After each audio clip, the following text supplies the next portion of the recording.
Podcast MTP Noticias. Hablando derecho de derecho, con Keren Reyes. Estamos ya en un nuevo episodio de Hablando Derecho de Derecho, versión podcast, en todos los portales, Spotify, YouTube, Facebook y también ahora en TikTok.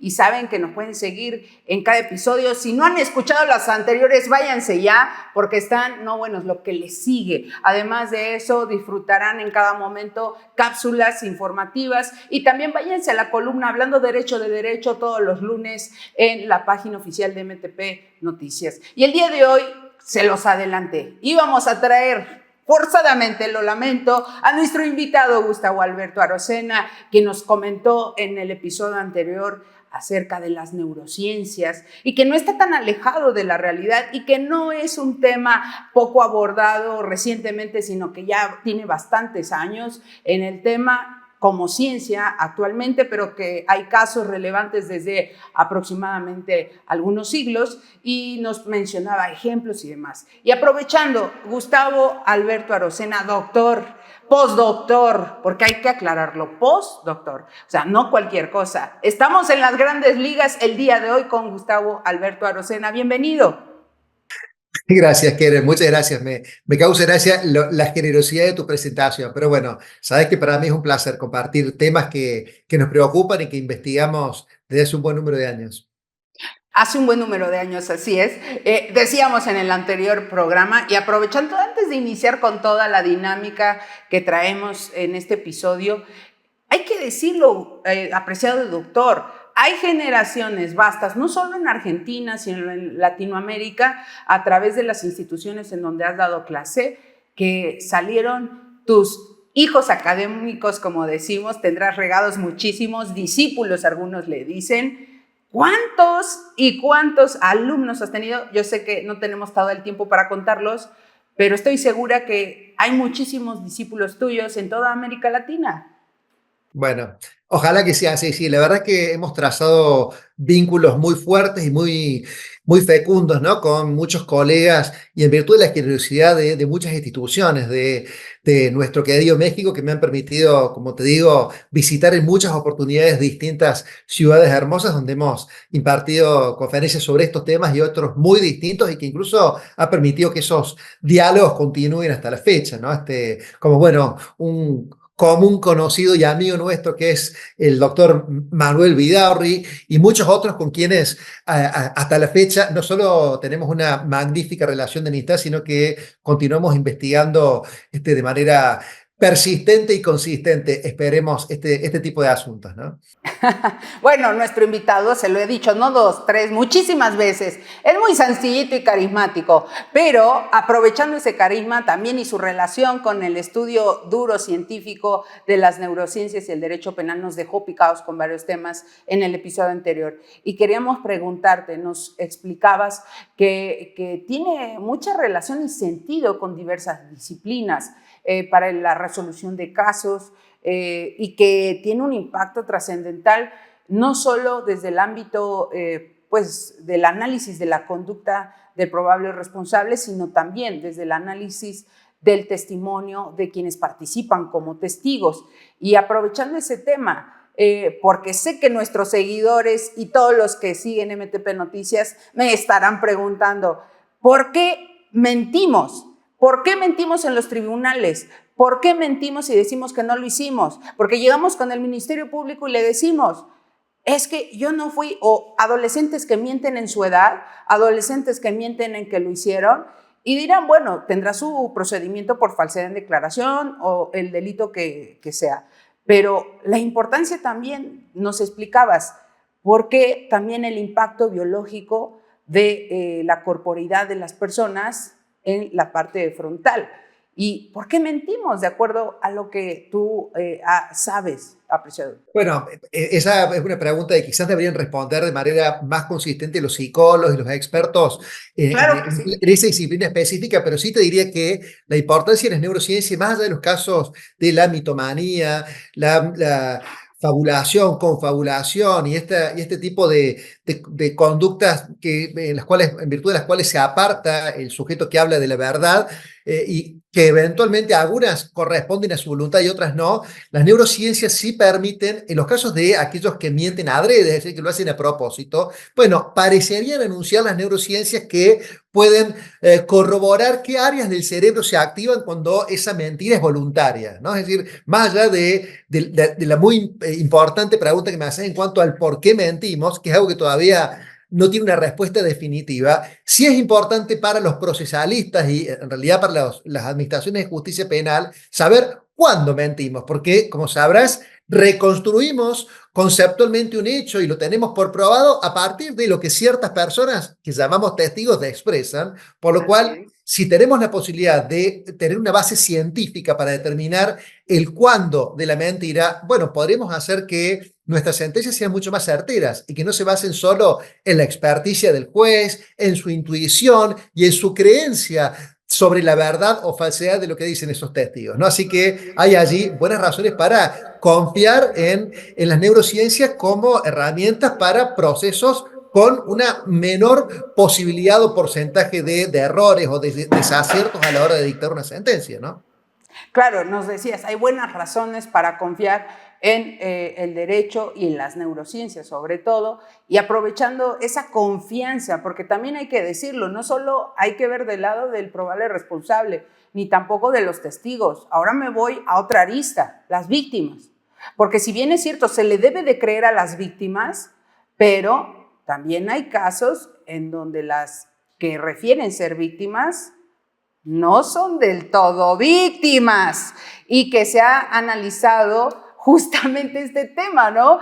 Si bien es cierto, por ejemplo, en México tenemos la Ley General de Víctimas, la Ley General de Acceso a las Mujeres a una Vida Libre de Violencia, que habla de la máxima protección, el que se le debe creer a la víctima para no revictimizarla, no generar una victimización secundaria, pero justamente la importancia también de las neurociencias en este tema, ¿no, apreciado doctor?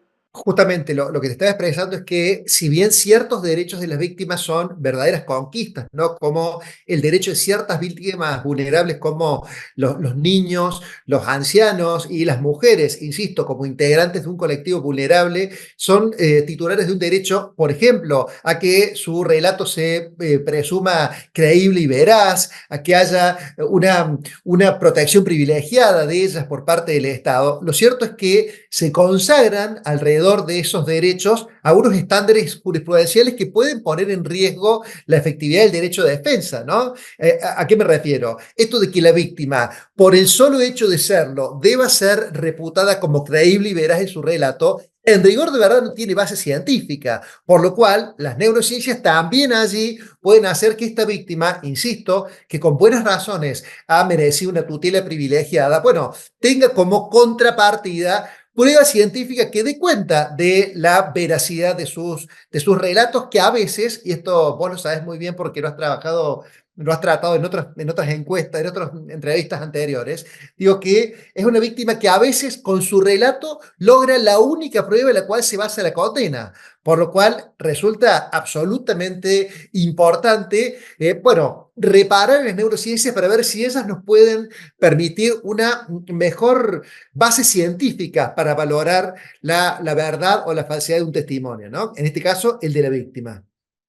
Y bien nos referías cómo tiene un impacto para el análisis del por qué solo creerle porque sea víctima desde un enfoque procesal. Y quiero hacer un paréntesis porque efectivamente sí está bien la protección a las víctimas, pero desde el ámbito de la valoración, ¿por qué debe decidir la autoridad jurisdiccional si darle credibilidad? No solamente porque me lo diga la ley, no solo porque me lo diga la persona a quien acusa, o también la propia víctima, sino de manera contundente, sólida, analizarlo interseccionalmente con otros elementos de convicción, pero también por su propio análisis desde las neurociencias.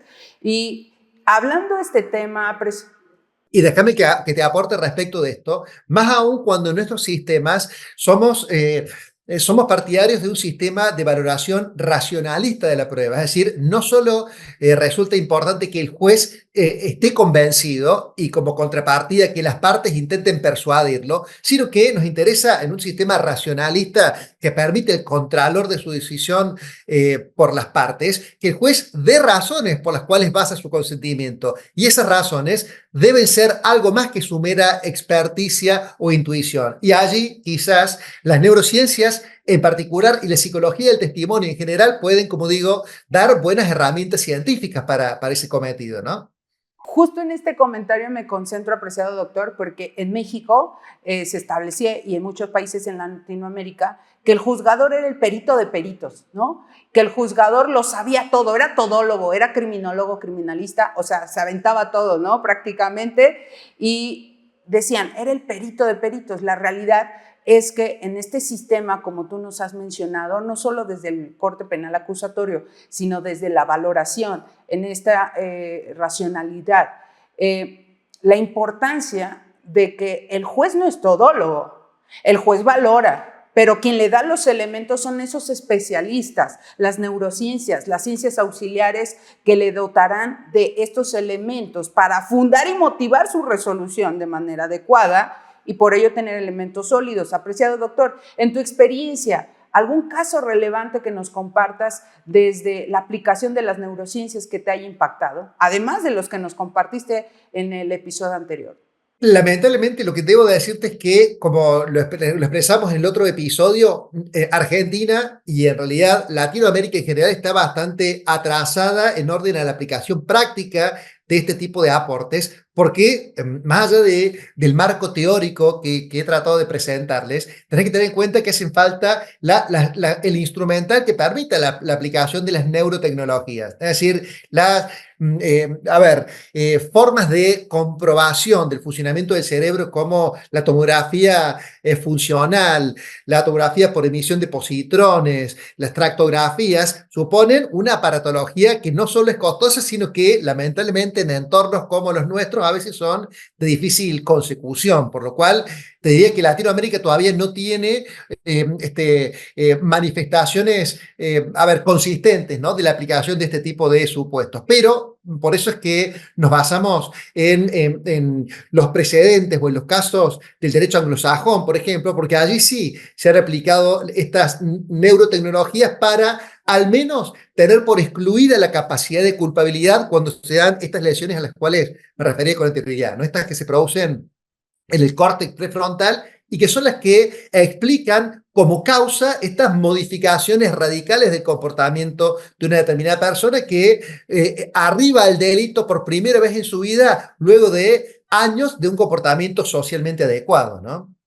No, justamente te iba a decir, porque nos estás dando un golpe al corazón en toda Latinoamérica. Nos estás diciendo, si de por sí nos ha costado que nuestras instituciones tengan los elementos necesarios, nos estás dando un golpe en el corazón diciéndonos con la daga, no tenemos los insumos necesarios, no tenemos las pruebas adecuadas para aplicar esta, pues obviamente de manera específica las neurociencias y que tengan un impacto de mejor manera en su análisis, valoración y demás. Por eso decía, un impacto que nos está taladrando a todos y a todas, yo lo sé, porque eso nos habla de que hay que seguir avanzando y obviamente son áreas de oportunidad, pero que América Latina no quede atrás, que si bien es cierto, se ha hecho en otros lugares y que no sea desgraciadamente el tema del presupuesto, el tema del no querer, la no importancia en adquirir, en tener estas pruebas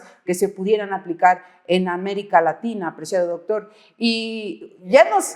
Esto, déjame que te diga que así como se expresaba un aforismo tradicional que el derecho nace viejo, ¿no? Siempre va detrás de la realidad y de algunas tecnologías. Todavía estamos luchando para que las neurociencias tengan un reconocimiento más amplio, de modo tal que primero necesita carta de aterrizaje justamente la neurociencia o el neuroderecho penal como disciplina para que recién los encargados de la implementación de estas estrategias, bueno, recurran a neurotecnologías que por otro lado, esto también quería expresarlo, tienen una problemática adicional que es una alta tasa de error y falsos positivos, que es lo que ha permitido a los detractores de las neurociencias justamente Claro. remarcar esto. Miren, usted se basa en una disciplina, las neurociencias, que en los casos, por ejemplo, las tomografías funcionales han llegado a demostrar un 70% de falsos negativos. Es decir, la cientificidad se ve muy menguada cuando las neurotecnologías son tales. De modo tal que si en el primer mundo, mi querida Keren, se advierte que la aplicación de estas tecnologías puede dar lugar a tantos falsos positivos o falsos Positivos. negativos, bueno, América Latina ciertamente que va a conservar esta actitud tan pacata, si es que cabe la expresión, o conservadora, ¿no? A la hora de, bueno, asumir estos nuevos desafíos. Así que hay que seguir trabajando como lo estás haciendo vos con este tipo de entrevistas para abrir un poco las cabezas en ese sentido.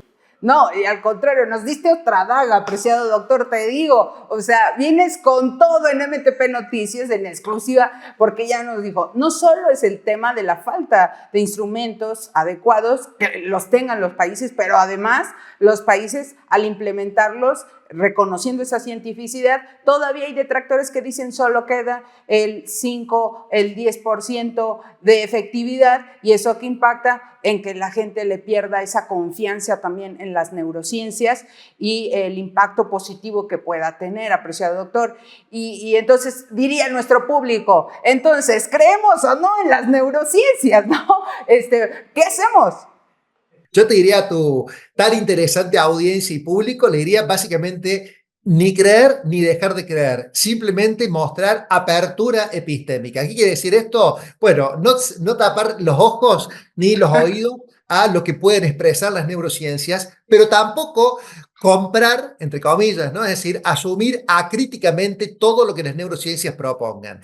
En rigor de verdad, mi querida amiga, la verdadera actitud científica supone esto, ¿no? Es decir, estar abierto ante cualquier tipo de aportes, sin que esto significa hacer suyo esos aportes, el cultor de otra disciplina, simplemente por reputarse una disciplina científica, en este caso las neurociencias. Entonces, lo que te diría es ni una cosa ni la otra, ni negarse a aportes neurocientíficos que hoy son indiscutibles, como decíamos, lesiones que privan al sujeto de la capacidad de dirigir sus acciones, pero tampoco comprar todos los discursos neurocientíficos que todavía no tienen carta de consagración ni siquiera en sus propias disciplinas, ¿no?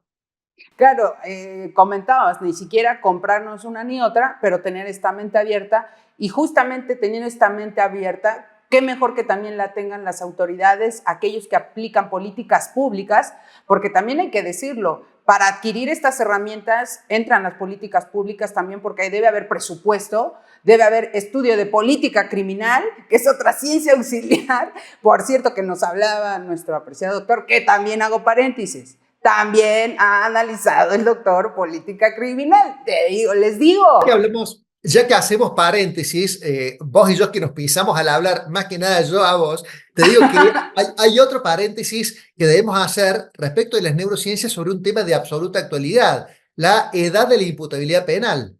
Sabrás que, al menos en Argentina y en mucho del espacio latinoamericano, se está consolidando un discurso en favor de bajar la edad de la imputabilidad penal. Bueno, si los encargados de diagramar esas políticas reparan en lo que proponen las neurociencias, no solo no deberían hacer eso, sino todo lo contrario. ¿Por qué digo esto? Porque el desarrollo de un cerebro adolescente, en lo que concierne justamente a lo que mencionamos recién, ¿no? A la corteza prefrontal, que es esta que permite justamente, diagramar conductas o prever conductas futuras, regular las emociones, ajustar la conducta socialmente, recién se logra el pleno desarrollo después de los 25 años. De modo tal que quien pretende reducir la edad de la imputabilidad penal no tiene ni una mínima intención de reparar en contribuciones neurocientíficas, porque básicamente esas contribuciones echarían por tierra Claro. discursos punitivistas que no se basan en evidencia científica alguna, ¿no? Claro, y justamente aprovechando eso, en México también ha taladrado este tema. Sabemos que en México tenemos una edad de imputabilidad en adolescentes retomada desde los 12 a menos 18 años de edad, y justamente hay detractores, pero no me refiero a la comunidad científica o a la sociedad científica o a los estudiosos del derecho o profesionales. Me voy a la sociedad, porque la sociedad, como tú atinadamente nos dices, sin analizar el tema de neurociencias, sin analizar todo la relación que tenga con el por qué no reducir la edad para considerar una persona imputable, porque al contrario, muchas personas no informadas, por eso es este espacio importante de hablando de derecho, van y dicen, no, que se baje la edad, que castiguemos a los jóvenes, porque en México tenemos mucha juventud en las calles, en asuntos de sicariato, por ejemplo, o halcones, etcétera, como se conoce aquí en México. Y qué importante lo que nos acabas de decir, cómo es que desde un estudio científico no podríamos analizarlo en personas menores de edad, porque a partir de los 25 es esta edad madura, consistente en el prefrontal, ¿no? Y eso me parece interesante desde esta visión que nos compartes, apreciado doctor, porque también pocos hablan, y nuestro invitado sí lo ha hecho, del tema de la imputabilidad o inimputabilidad, porque hay defensores también y detractores de cómo se debería dar el trato en los adolescentes, y qué mejor que también las neurociencias se ocupen de esa área, no desde una visión punitivista, sino desde una visión de análisis de antecedentes o precedentes que nos puedan dar elementos de decir, por eso no podemos bajar la edad penal. No solo por un compromiso internacional, ¿no, apreciado doctor? Porque muchos se van a agarrar de ahí, las reglas de Beijing, las reglas de Tokio, la Convención sobre los Derechos del Niño, ¿verdad? Pero no solo es cumplir, sino también analizando sesudamente o concienzudamente, hay otros temas, ¿no, doctor?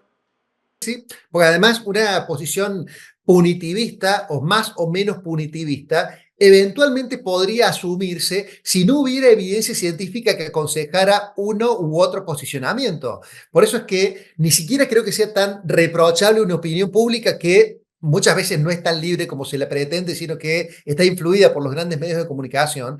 A ver, no sé si es reprochable que la opinión pública reclame justamente la baja de la imputabilidad o un endurecimiento de la respuesta penal, sino que quizás lo más preocupante sea que los encargados de hacer las leyes recepten acríticamente lo que la sociedad reclame, porque si bien su legitimación, la del legislador, es democrática, porque debe responder a la opinión pública, esto no significa que deba hacer acríticamente o sin filtro lo que la opinión pública reclame, porque en rigor de verdad, como experto que es en la sanción de la ley, bueno, tiene que, si no conoce de estos aportes científicos, justamente abrevar en estudios científicos que permitan advertir si el reclamo popular tiene asidero o no.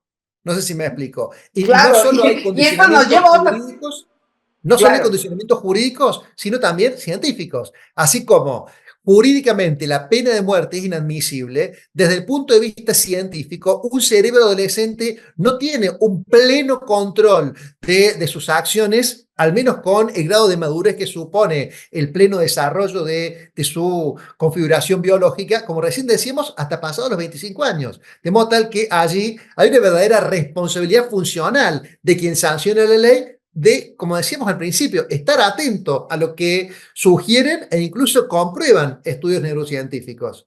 Justamente aprovechando estos dos últimos temas, nuestro apreciado doctor, también relacionando este tema, habló sobre populismo punitivo en otra de nuestras ediciones para MTP Noticias, y justamente es eso, cómo también los medios enmarcan este populismo punitivo, queremos reducir las penas, queremos reducir también la edad penal, y qué importancia de las neurociencias con este temazo sobre si es o no imputable una persona o reducir la edad. Apreciado doctor, se nos está agotando el tiempo, no es posible, paren todo, porque estoy sorprendida, doctor, se nos va el tiempo como agua contigo, y ojalá no sea la última ocasión nos acompañes, si no haya 20,000 programas contigo, si nos lo permites, te haremos obligadamente estar con nosotros. Pero a modo de conclusión, apreciado doctor, para ir cerrando o abrevando en este podcast, en esta edición, nos hablabas acerca no solo de la relación del derecho penal, las neurociencias en la aplicación. Ahora me concentro al tema de los testimonios. Y voy a la sana crítica, a la lógica, a las máximas de la experiencia y su importancia desde la visión del juzgador ahora con las neurociencias? Bueno, como bien sabes vos, la sana crítica, que es el sistema de valoración de la prueba que consagran todos nuestros ordenamientos jurídicos procesales penales, justamente está integrada, entre otras cosas, por las leyes de la lógica, las de la experiencia y las de la ciencia, se decía históricamente. Bueno, esas ciencias hoy han ampliado su horizonte de comprensión para incluir las neurociencias, de modo tal que el desafío sería reconocer que si las neurociencias han logrado corroboraciones o comprobaciones afianzadas en su terreno en relación con la mentira o la verdad de las personas a la hora de expresarse, bueno, justamente ese tipo de herramientas no pueden ser pasadas por alto, perdón, no ya solo por por un antojo académico de algún argentino que les hable desde Córdoba, Argentina, sino por la verdadera imposición del ordenamiento jurídico que incluye la sana crítica como sistema de valoración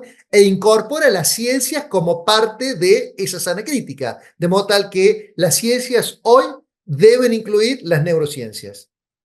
Así que nos ha englobado en tan poco tiempo, no pensé que se lograra, pero se logró. En esta conclusión, apreciado doctor, miren, hemos de decirlo, hemos ventaneado aquí al doctor su edad.